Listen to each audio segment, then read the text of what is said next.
Continuation of part 1. Hair. Infant may be born with the full heads of hairs and may have very fine hair or even be bald. Infants' hair color and texture change.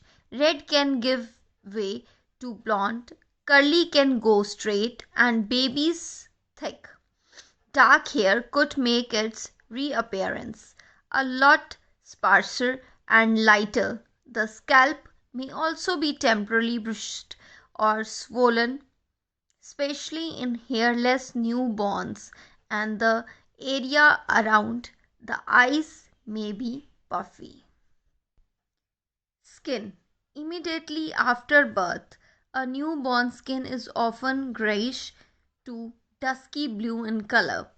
As soon as the newborn begins to breathe, usually within a minute or two, the skin's color reaches its normal tone. Newborn are wet, covered in streaks of blood, and coated with a white substance called Vernix caseosa, which is hypothesized to act as an antibacterial barrier. The newborn may also have spots, various other birth marks, or peeling skin, particularly on the wrist, hands, ankles, and feet. Genitals. A newborn genitals are enlarged and reddened, with male infants having an unusual large stron. The breast may also be enlarged even in male infants. This is caused by naturally occurring mature hormones and is a temporary condition. Care and feeding. Infants cry as form of basic instructed communication. A crying infant may be trying to express a variety of feelings, including hunger, discomfort, overstimulation, boredom, wanting something, or loneliness. Breastfeeding.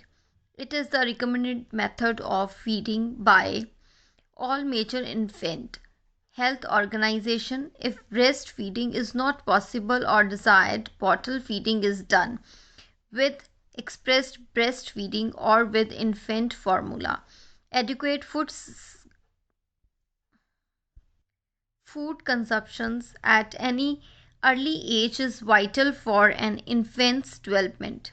The foundation of optimum health, growth, and neurodevelopment across the lifespan are established in the first 1000 days of life. From birth to 6 months, infant should consume only breast milk or an unmodified milk substitute. Students, before going any further in the chapter, let me ask you a few questions. You may kindly listen to the questions carefully and pause the audio for 3 minutes to write down the answers in your notebook. The questions and answer of this chapter are enclosed with the assignment PDF for your reference and will not be recorded in the video lesson. Continuation of topic. Emotional development. The forming of attachment is considered to be the foundation of the infant child's capacity to form and conduct the relationship throughout life. Attachment is not the same as love or affection, although they often go together. Attachment and attachment behavior tend to develop between the age of 6 months and 3 years. Infants become attached to adults who are sensitive and responsive in social interactions with the infant and who remain as consistent caregivers for some time.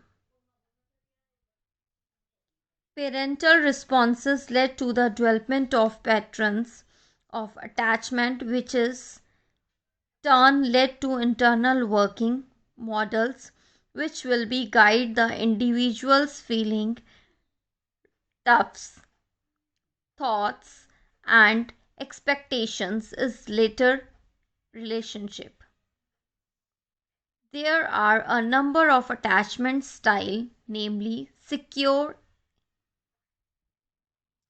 anxious, ambivalent, anxious, avoidant, all organized and disorganized infants develop distinct relationship to their mothers, fathers, siblings, and non-familiar caregivers.